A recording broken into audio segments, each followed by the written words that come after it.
ከወላይታ የንግስ ክብረ በዓል አክብረው በመመለስ ላይ የነበሩ የሐዋሳና የሻሸመኔ ምዕመናን ላይ የደረሰባቸው የመኪና አደጋ ምን ይመስል እንደነበር በትላንት የቀትር ዘገባችን አስደምጣናችሁ ነበር። ይሁንና ግን ለመንፈሳዊ ጉዞ በማድረግ ሄደው በተመለሱት ላይ የደረሰው የሞት ቁጥር መጨመሩም ተነግሯል። በስፍራውም አባትና ልጅም ተይዘው በአደጋው መሞታቸውና ሟች ከመሞቱ ከሰዓታት አስቀድሞ የሰጠው ቃልም መነጋገሪያ እየሆነ ይገኛል። በርካታ ወጣቶችን ያሳጣን ይህ ድንገተኛ አደጋን ተከትሎም የደረሱን መረጃዎችን ልናስደምጣችሁ በመረጃ ሰዓታችን ይዘንላችኋል። በቆይታችሁ ታደምጡታላችሁ። በሌላኛው መረጃችን ሀገር አሜሪካን ጌታ የቁጣ በትሩን አንስቶባት ይሆን? እውን በሰከንድ ውስጥ ከ30 በላይ የሰዎችን ሕይወት የቀጠፈ ከ250 ሺህ በላይ ቤቶችን ከጥቅም ውጭ ያደረገ ክስተትስ የጌታ ቁጣ ይሆን?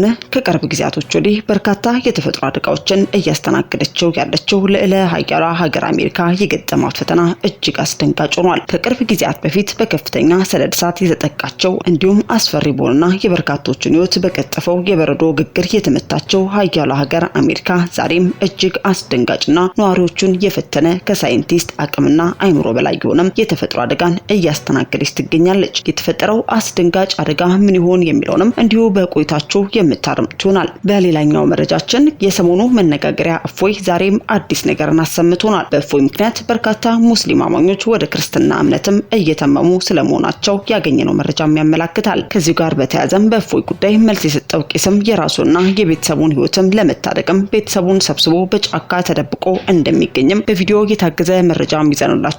እንዲሁ በቆይታችሁም የምታደምጡት ይሆናል። በስተመጨረሻ የያዝነው መረጃም በሚሊኒየም አዳራሽ በነበራት የመጽሐፍ ምረቃና የመዝሙር ድግስም ያልተገባና እምነትን የማይወክሉ ክስተቶችም መከናወናቸው ከአማኞች ዘንድ ለምን ባይነትን አስነስቷል። ምን ይሆን ቁጣን የቀሰቀሰው የሚለውንም ለሰዓቱ ከያዝነው ሌላኛው መረጃችንም ነው። እስከ መረጃው ፍጻሜም አብራችሁን ቆዩ። ሻሎም ሚዲያ የአገልግሎት አድማሱን በማስፋት የተለያዩ አማራጮችን በማዘጋጀት ላይ እንገኛለን። ሻሎም ሚዲያ ክርስቲያናዊ መረጃዎችን ወደ እናንተ ማድረስ ከጀመረ ጥቂት ጊዜ ቢሆነውም ከተለያዩ አድማጮቻችን ብሎም አገልጋዮች በደረሰን የአብሮን ስራ ጥያቄ መሰረት የተለያዩ የአሰራር አካሄድና እቅድ በመዘርጋት ከ300 ሺህ በላይ ተከታዮች ባሉት በስሩ ከሚገኙ የዩቲዩብ ፕላትፎርም ጋራ በጋራ ለመስራት ዝግጅቶቻችንን አጠናቀን እናንተ ውድ ደንበኞቻችን በመጠበቅ ላይ እንገኛለን። በመሆኑም ማንኛውም አይነት ክርስቲያናዊና መንፈሳዊ ይዘት ያለው ፕሮግራም ያላችሁ ድርጅቶች፣ አገልጋዮችና የቤተ ክርስቲያን መሪዎች ለምእመኑ እንዲደርስ የምትሉት ምሪት አሊያም መልእክት ያላችሁ በ011 18 66 11 61 ደግሞ አለው በ011 18 66 11 61 ወይም በ0916 78 43 88 አሊያም በቴሌግራም አካውንት አድራሻችን ልታገኙን ትችላላችሁ። ሻሎም ሚዲያ። አስቀድመን ወደ ያዝንላችሁ መረጃችን ስናልፍ በሻሸመኔ ሰማይ ስር ጥቁር ጥላም አጥልቷል። የሻሸመኔ ከተማ ነዋሪዎች እህት ወንድሞቻቸውን አለፍ ሲልም ጓደኛ ዘመዶቻቸውን በድንገተኛ አደጋ ድጋሚ ላያገኟቸውና ላያያቸውም እስከ ዘላለሙ ተሰናብቷቸዋል። ዞትር እየሰማነው በየደቂቃው እያደመጥነው ሁሌ አዲስና አስደንጋጭ የማይለመድ የተፈጥሮ ክስተትም እውነትም ሞት ነው። ከሞት በላይ አሟሟት ደግሞ የከፋ ህመምን በሰው ልብ ጭሮ እየየ እያስባለ ከቀሪ ሆድ ውስጥም ጠባሳን ጥሎ ለዘላለም ይቀመጣል። ለንግስ በዓል የተጓዙ ወገኖቻችን የደረሰባቸው አደጋም ይህንኑ ጠባሳ በእያንዳንዱ ልብ ውስጥም ጥሎም አልፏል። ትላንት በሻሸመኔ ጥቁር ቀንም ነበር። መጋቢት 6 ቀን 2017 ዓ.ም አመሻሽ ላይም የተሰማው አሰቃቂ የመኪና አደጋ ልጆቿን ከጉያዋ ነጥሎ ከቅፋም ፈልቅቆ ለሞትም ሰጥቷቸዋል። ሻሸመኔም ከአንዱ ጥግ እስከ ሌላኛው ጥግ ከአንዱ ጫፍ እስከ ሌላኛው ጫፍም በሐዘንና ሰቀቀን ማቅብ ለብሳለች።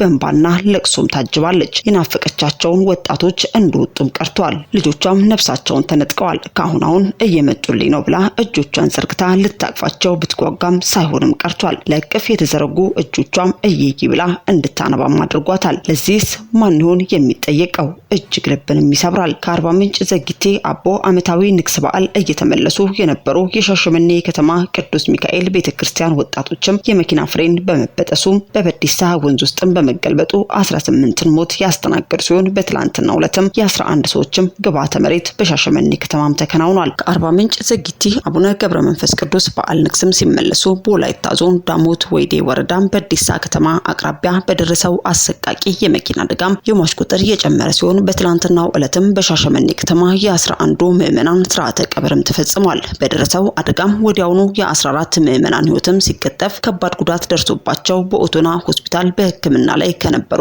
21 ሰዎች ውስጥም 4ቱ ህይወታቸው ማለፉን ከዞኑ ፖሊስ የተገኘው መረጃም ያመለክታል። ትላንትም በሻሸመኔ ከተማ በተፈጸመው ስርዓተ ቀብርም በደብር አሰቦ አቡነ ተክለ ሃይማኖት ቤተክርስቲያንም 6 ሰዎች፣ በልደታ ቤተክርስቲያን 3 ሰዎች እንዲሁም በቅዱስ ዮሐንስ ቤተክርስቲያንም መኪናውን ሲያሽከረክር የነበረው ሹፌርና ታዳጊ ልጁም ግብዓተ መሬታቸው ተፈጽሟል። የቀሮቹ ስርዓተ ቀብርም በልዩ ልዩ ምክንያቶችም በዛሬው ዕለት እንደሚደረግ ከቤተሰቦቻቸው የተረጋገጠ ሲሆን በቀብር ስነ ስርዓቱም ላይ የምዕራብ አርሲ ዞን የመንግስት የሥራ ኃላፊዎችና የሃይማኖት መሪዎች እንዲሁም በርካታ ቁጥር ያላቸው የከተማ ነዋሪዎችም ከተለያዩ አካባቢዎችም ለማጽናናት መገኘታቸውም ተገልጿል። ታዲያ ይህን አደጋን ተከትሎም እጅግ ልብን የሚሰብር አባትና ልጅም የሞት ጽዋን የቀመሱበት ሲሆን የክስተትም ልብ የሚሰብርም ነው። ይህም በመኪና አደጋ ህይወታቸውን ካጡ ምዕመናን ጋር ተጓዥ የሆነው ለ5 ዓመታትም በተከታታይ ተጓዥ ሆኖ የመጣው ወንድማችንም እንዲህ በደስታ በዝጊት አቦ መጋቢት 5 ደስታውን ሲገልጽም ነበር።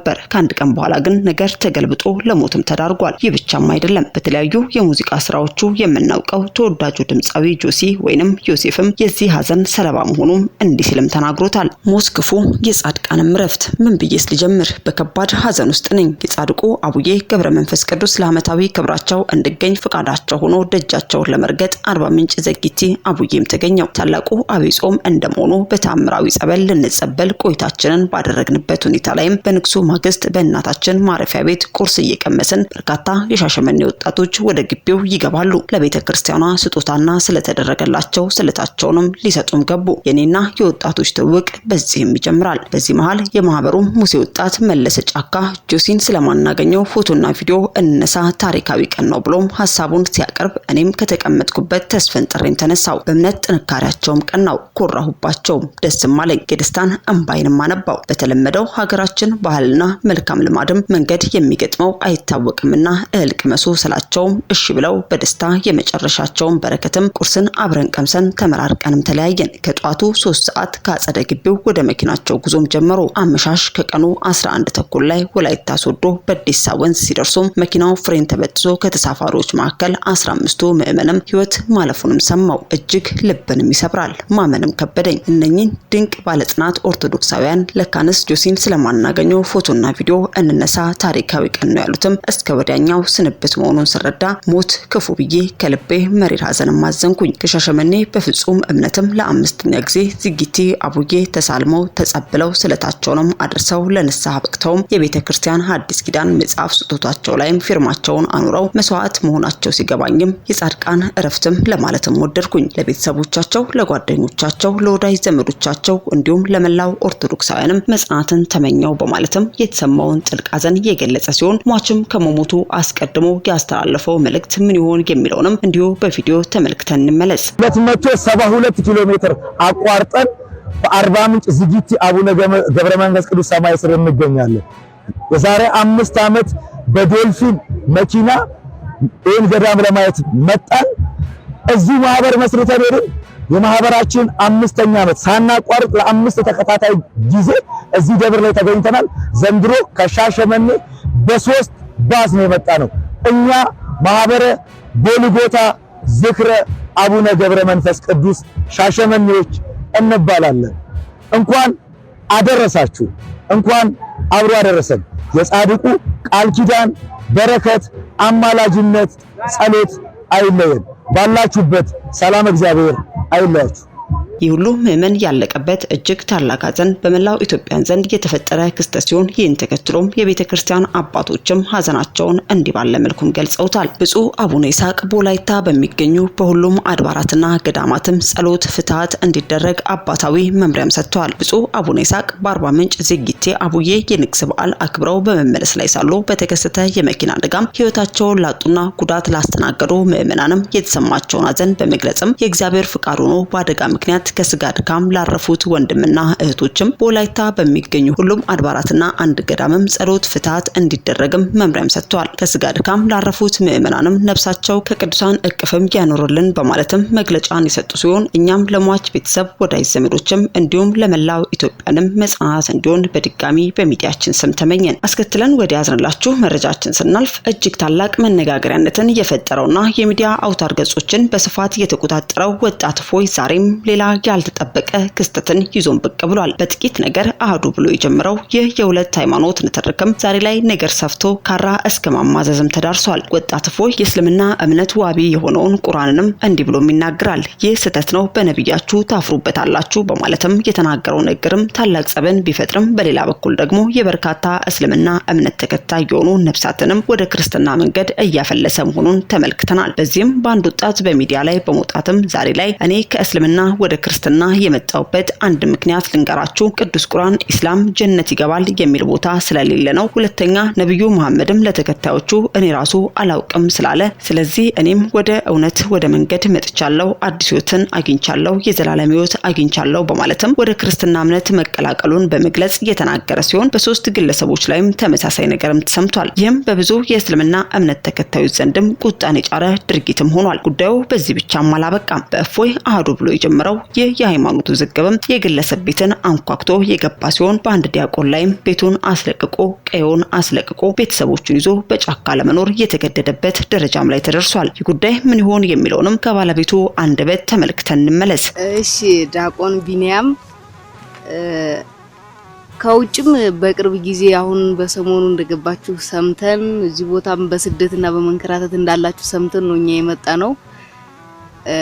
እንዴት ነው አሁን ከቤተሰቦቹ ጋር እርሶም በዚህ አኗኗር እስከ መቼስ እንዴት ብላችሁ ነው የምትኖሩት? እስከ መቼ ነው እንደዚህ ተንከራታችሁ ተሰዳችሁ በየጫካውስ የምትኖሩት? ምናልባት እናንተንም አመሰግናለሁ። ምናልባት እግዚአብሔር እስከፈቀደው ነው የሰው ልጅ ሊኖር የሚችል። እግዚአብሔር ከፈቀደው ውጪ ማንም ሊኖር አይችልም። አኗሪው እግዚአብሔር ነው፣ ቀንን የሚቆርጥ እግዚአብሔር ነው። ስለዚህ አዎ ከውጭ የመጣ ነው። አሁን ቅርብ ጊዜ ነው። ከመጣንም በኋላ ያው ስደቶች አሉ። አሁን በአጠቃላይ ሰው ሁሉ የሚያውቀኝ ነው የሚመስለኝ። ሁሉም እኔ አይኔ አዲስ ሰው ባይ አዲስ ህዝብ ቢመጣ ሁሉም የሚያውቀኝ ነው የሚመስለኝ እና ቤተሰቦችን ያወቀና የጎዳብኝ ስለሚመስለኝ እንደዚህ ሸሽተን መኖርን መረጥን። ያው ምናልባት ህዝበ ክርስቲያኑ አልሰማም፣ ሰማ ከጎኔ እንደሚሆን ሙሉ በሙሉ አምናለሁ። እስካሁን አምላኬ መድኃኒቴ ኢየሱስ ክርስቶስ ከእናቱ ጋር እናቱን ጠባቂነት እየሰጠን እየተጠበቅን በቅዱሳን ዙሪያውን ተከበን ነው የምንኖረው። ምናልባት ጫካ ውስጥ መኖር በእኛ አልተጀመረም፣ ብንኖርም ምንም ማለት አይደለም። ብዙ አባቶች አይታዩም እንጂ ብዙ አባቶች በጫካ ነው የሚኖሩ። ከዓለም ወጥተው መኖር እግዚአብሔር እስከፈቀደው ነው የሚኖረው። እግዚአብሔር የፈቀደውን ያደርጋል እና በዚህ በመኖራችን ምንም በመኖሬ ምንም ይሰማኝ ነገር የለም። ታዲያ እንዲህ ባለ መልኩ በጫካ ውስጥ በስደትና በመከራ ውስጥ ያለው ወንድምም ለምን ስለ እፎይ ተናገርክ በማለትም በጽንፈኛ አክራሪ የእስልምና እምነት ተከታዮች የደረሰበት ጥቃት ሲሆን ዛሬም በድጋሚ ጉዳዩ ይበልጥ ተካሮ ካራ መማዘዝ ደረጃ ከመድረሱ አስቀድሞም እልባት እንዲያገኝ በድጋሚ በሚዲያችን ስም መልእክታችንን ማስተላለፍ ወደድን። በሌላኛው መረጃችን ሁሉን ማድረግ የሚችለው የምድር ሁሉ አለቃ የሆነው ጌታ እግዚአብሔር ሕዝቡ ከሚመጣበት መከራ እንዲድንና እንዲሸሸግ ከኃጢአት ወጥመድም እንዲያመልጥ ፈተናና መከራውም እንዲያልፍ ፍቃዱ ሆነው ጌታ እግዚአብሔር እጆቹን ዘርግቶ ሊቀበለን የምሕረት በሩም ሳይዘጋ በአንድነት ሊሰበስበን በቃሉ ሲናገር አድምጠናል። ታዲያ ልዕለ ኃያሏ ሀገር አሜሪካም የማይሆን የሚመስሉ ነገሮች እየሆኑባት ማዕትና ታምራትን እያስተናገደች ያለችው ለወትሮ ከትላንት የተሻለ ተስፋ አለ፣ ከዛሬም ይልቅ ነገ ብሩህ እድልን ይዞ ይመጣል የሚለው ብሂልም ቀናት ለሰው ልጆች የራሳቸውን በጎ የምስራችን ይዘው እንደሚመጡ የሚናገር ነበር። አሁን ላይ ግን በሀገር አሜሪካ የሚሰሙ ጥፋቶች ከትላንት ይልቅ ዛሬ አስፈሪ ከዛሬም ይልቅ ነገ እጅግ ከባድ እየሆነ ህዝብ አዳም በጭንቀት ውስጥ ሆኖ ህይወቱን እየገፋም ይገኛል። ጆሮም የሰላም ወሬ ከሰማ አይንም መልካም ነገር ከተመለከተም ሰነባብቷል። ከቅርብ ጊዜያቶች በፊት በሰደድ እሳት የተፈተነችው ሀገር አሜሪካን ዛሬ ላይ በታላቅ አውሎ ንፋስም እየተናወጠች ትገኛለች። ይህም በአሜሪካ ከባድ አውሎ ንፋስ በጥቂቱ የ34 ሰዎችን ህይወት መቅጠፉም ተነግሯል። በሚዙሪ ግዛት ብቻ የ12 ሰዎችን ህይወት የቀማው አውሎ ንፋስም በርካታ ተሽከርካሪዎችን እያላተመም አጋጅቷል። ቤቶችን ወደ ፍርስራሽነትም ቀይሯል። በካንሳስ 8 ሰዎች ሲሞቱ ከ55 በላይ ተሽከርካሪዎችም ተጋጭተው እንዲገለበጡም አድርጓል። ሚቺጋን ዙሪያና ኢሊኖይስ ጨምሮም በ7 ግዛቶችም ከ250 ሺህ በላይ ቤቶችን የኤሌክትሪክ ኃይል በአውሎ ንፋስ ምክንያት መቋረጡም የተለያዩ ሚዲያዎችም ዘግበውት አድምጠናል።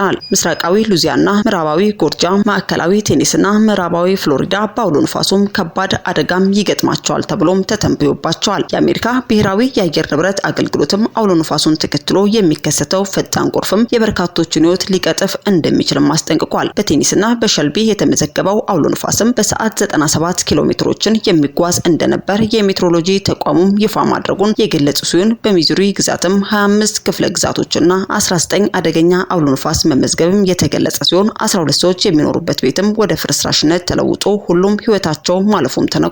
አሊሻ ዊልሰን የተባለው ከቤቷ በመውጣት ከአደጋው የተረፈች እንስትም በህይወቴ እንዲህ አይነት አስፈሪ ነገር አጋጥሞኝ አያውቅም፣ በጣም ፈጣን ነው፣ የጆሮአችን ታምቦር ሊበጠስ ተቃርቦ ነበር በማለትም ስለ ሁኔታውም ትገልጻለች። በአውሎ ንፋሱ 3 ነዋሪዎች የሞቱባት 29 የቆሰሉባት አርካንሳስና ጆርጂኒያም የአስቸኳይ ጊዜ አዋጅን አውጀውም አደጋው በሰዎች ላይ የሚያደርሰውን ጉዳት ለመቀነስም እየሰሩም ይገኛሉ። ከ7 በላይ ግዛቶችን ያዳረሰው አውሎ ንፋስም ኦክላሆማን ጨምሮ በተለያዩ አካባቢዎች የተከሰተው ከ100 በላይ ሰደድ እሳቶችን እያቀጣጠለ መሆኑም ተገልጿል። በኦክላሆማም 840 ሮድም የሚል መጠሪያ የተሰጠው ሰደድ እሳትም ከ11000 ሄክታር በላይ አውድሞም ሊጠፋም አልቻለም። በአሜሪካ ባለፈው ዓመት ከአውሎ ንፋስ ጋር በተያዙ አደጋዎችም የ54 ሰዎች ህይወት ማለፉ የተነገረ ሲሆን አስቀድመን የጠቀስናቸው ግዛቶችም አደጋው ይደጋገምባቸዋል መባሉም ተሰምቷል። ታዲያ አሁን ላይም በአሜሪካ በአጠቃላይ ጌታ የቁጣ በትሩን አንስቶ ይሆን የሚያስብልም ሰደድ እሳትና ከ30 በላይ የሰዎችን ህይወት የቀጠፈ ከ250 ሺህ በላይ ቤቶችንም ከጥቅም ውጪ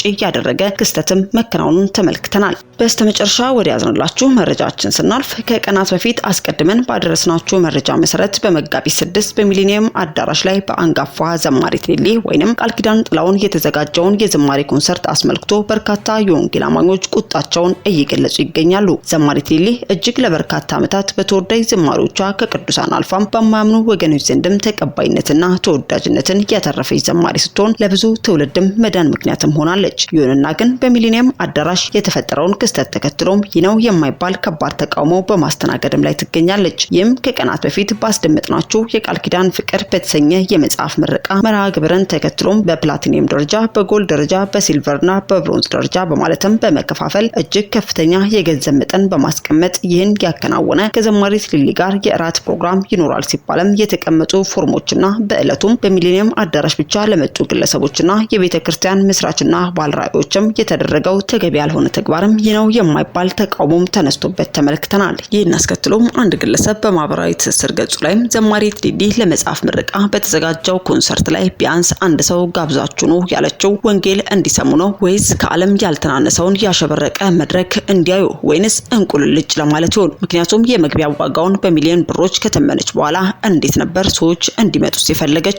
እንደ እውነት ከሆነ የተመነችው የብር መጠን ስመለከት በማቴዎስ ምዕራፍ 21 ቁጥር 13 ቤቴ የጸሎት ቤት ትባላለች ተብሎ ተጽፏል፣ እናንተ ግን የወንበዴዎች ዋሻ አደረጋችሁት ብሎ ጌታ የተናገረው ቃል ነው ያስታወሰኝ። እንዲሁም ዋጋዬን ተምኜ ወጥቻለሁ ብለው ራሳቸውን ያለምንም ጥቅማ ጥቅም ብድራታቸውን ትክ ብለው አይተውም የወጡት እንደ ዘማሪ ተስፋዬ ጋቢሶ አይነት ባሪያዎችንም እንዳስታውስም አድርገውኛል። ሊሊን መውደድ እንዳለ ሆኖ በአንጻሩ ያደረገችው ክፉ ስራዋን መቃወም ደግሞ አግባብነት ያለው ተቃውሞም ነው። አትቃወም አይባልም፣ ትልቅ ነውር ነውና። ሊሊ ዋጋዋን ተምና መውጣቷ ቆጭቷት ይሆን ወይንስ በሉቃስ ምዕራፍ 4 ከቁጥር 17 እስከ 19 የተጻፈው ቃል ቦታው በድንገት ጠፍቷት ይሆን?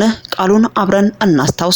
እንዲህም ይላል፣ የጌታን መንፈስ በእኔ ላይ ነው፣ ለድሆች ወንጌልን እሰብክ ዘንድ ቀብቶኛልና፣ ለታሰሩትም መፈታት፣ ለዕውሮችም ማየትን እሰብክ ዘንድ፣ የተጠቁትንም ነፃ አውጣ ዘንድ፣ የተወደደችው የጌታ ዓመትንም እሰብክ ዘንድ ልኮኛልም ይላል። እናም ከዚህ ቃል የምረዳው ወንጌል ለሁሉም እንዲሰበክም ነው ወይንስ እሷ የተመነችው ገንዘብ መክፈል የማይችል በስፍራው ድርሽ እንዳይልም እንቁልልጭ ለማለት ሲሆን፣ ለማንኛውም ሊሊ ጠቅላይ ሚኒስትሩ በሚፈለግ ሰዓት እንደ ልብ ሊዘውረው እንዲችል አድርጎ ባቋቋመው ለራሱ ምቹ በሆነው ካውንስልም እንዲሁ በውስጡ በቀጠራቸው በትጋት ለሱ ወንበር የሚተነብዩ ሐሰተኛ ነቢያትም ተጠልፋለች። እናም ከተቃውሞ በኋላም ያለውን የመጨረሻ መልእክቴንም ምናልባት ይመልእክት ከደረሳትም ከተቀየጠችበት ከዚህ ቅይጥ አካሄድም እንድትመለስና ሁላችንም የወንጌል አማኞችም እንድንጸልይላት ጥሬን አስተላልፋለሁ።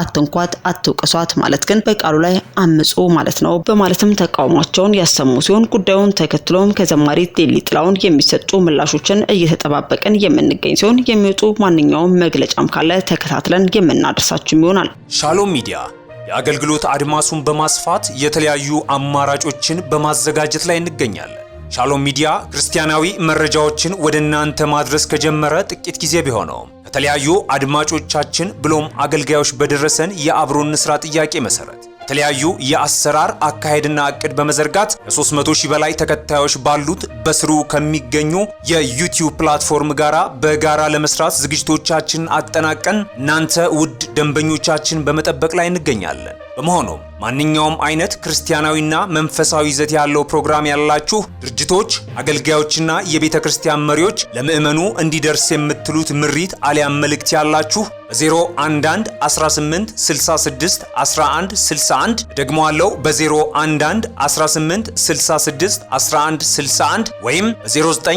16 78 43 88 አሊያም በቴሌግራም አካውንት አድራሻችን ልታገኙን ትችላላችሁ። ሻሎም ሚዲያ። ውድ የሻሎም ቲዩብ አድማጭና ተመልካቾቻችን ለሰዓቱ የያዝንላችሁ መረጃ ያደመጣችሁትን ይመስል ነበር። በሌላ አዳዲስ መረጃዎች እስከምንገናኝ መልካም ቆይታ